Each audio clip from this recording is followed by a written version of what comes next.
Master your mindset. The psychology of self-discipline and success. Introduction. Before we begin, you must understand something. Discipline isn't something you're born with. You have to train it. Work at it. I want you to think about someone right now who seems to have everything you desire. It can be a close friend or even a celebrity. Now ask yourself, how did they go to where they are today? The answer isn't luck. It's not talent. It's discipline and the mindset behind it.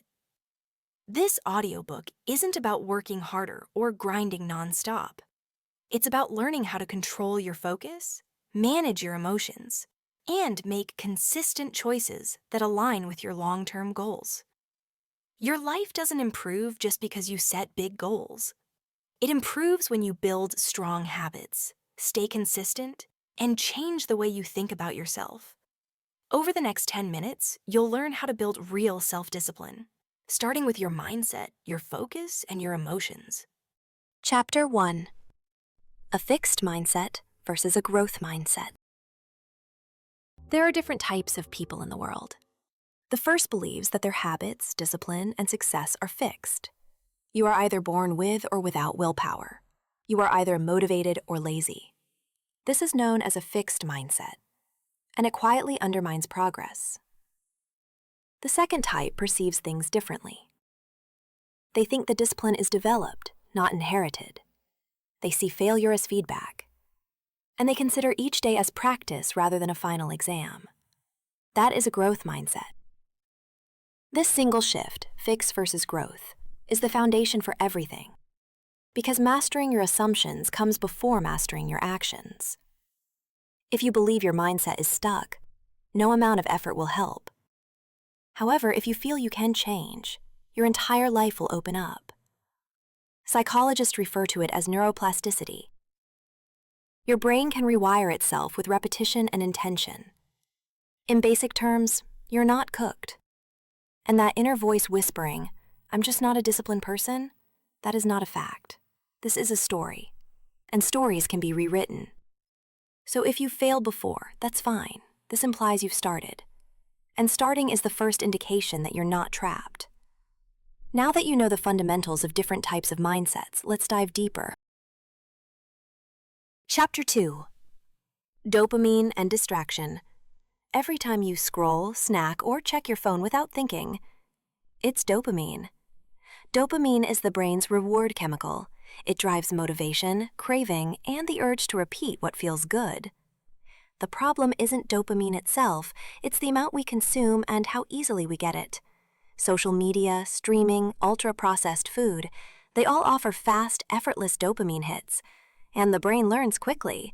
If it can get rewarded without effort, it loses interest in anything that takes time. This is why focused work feels boring, why discipline feels exhausting. It's not a character flaw, it's conditioning. The more you chase quick rewards, the harder it becomes to tolerate delayed ones. And discipline is, by definition, delayed reward. Retraining this takes friction. You have to create space between impulse and action. Wait 5 minutes before opening an app. Turn off autoplay. Keep your phone in another room. These changes seem small, but they matter. You're reducing noise, giving your mind space to reset. Feel free to check out my TikTok for more examples. Link in bio. Chapter 3. Build habits, not hype. Here's a hard truth. Motivation is unreliable. Some days it's there. Most days it's not. If your discipline depends on feeling motivated, you'll lose the moment it disappears. Habits are different. Habits don't care how you feel. They're automatic, triggered by cues, repeated through routine, and reinforced by reward. This is how the brain conserves energy.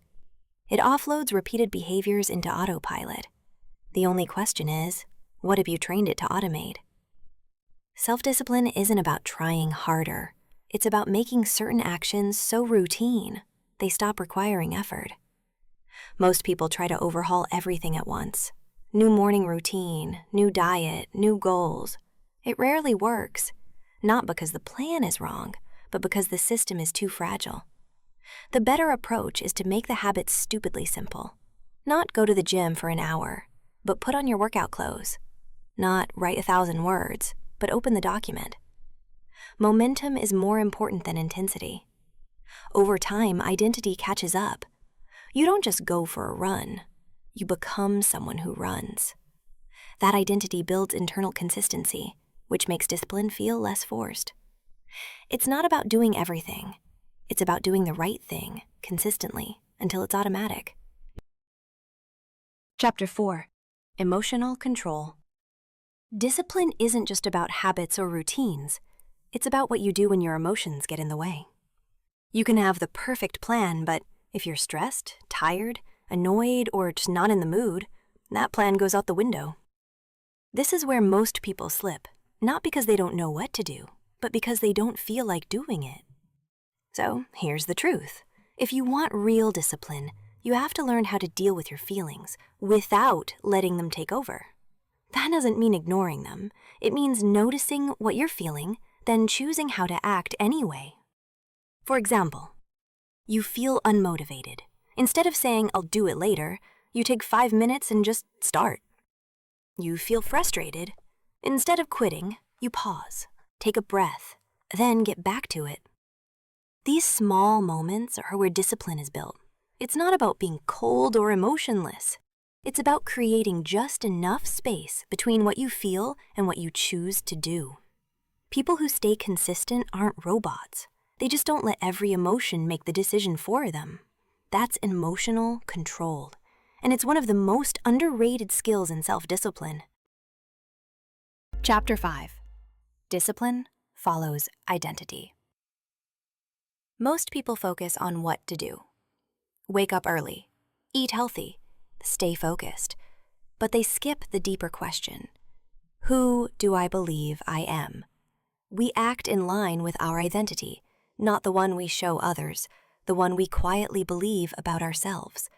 If you think, "I'm not a disciplined person," your brain will look for ways to prove it. And even if you force a few good habits, you'll always feel like you're pretending. Here's an example. Someone tries to quit smoking. If they say, "I'm trying to quit," they still see themselves as a smoker. But if they say, "I don't smoke," they've shifted identity. The behavior change becomes easier because it now matches who they believe they are. Same with fitness. A person who says, "I need to go to the gym," might go once or twice, but someone who sees themselves as an athlete, or just someone who moves daily, shows up even when it's hard.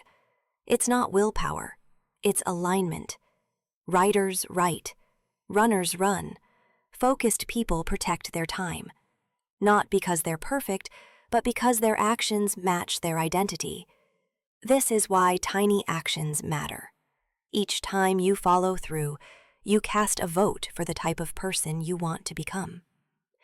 Even simple shifts help. I'm the kind of person who finishes what they start. I'm someone who gets things done, even when it's not exciting. Over time, those votes add up, and eventually your brain stops questioning it. You're not faking discipline anymore. You're just being you. Conclusion. Most people overcomplicate discipline. They think they need to change everything overnight, or wait until they feel motivated, or rely on willpower alone. But now you know the truth. Discipline starts in your mind, not your calendar. It's built by shifting how you see yourself, by understanding what drives distraction, by turning small actions into habits, and by learning to manage your emotions instead of being controlled by them. Nothing in this audiobook was about being perfect. It was about being consistent. You don't need to do more. You just need to keep doing what matters, especially when it's not easy. Pick one idea from today. Apply it now, not later. Discipline isn't built by listening. It's built by doing.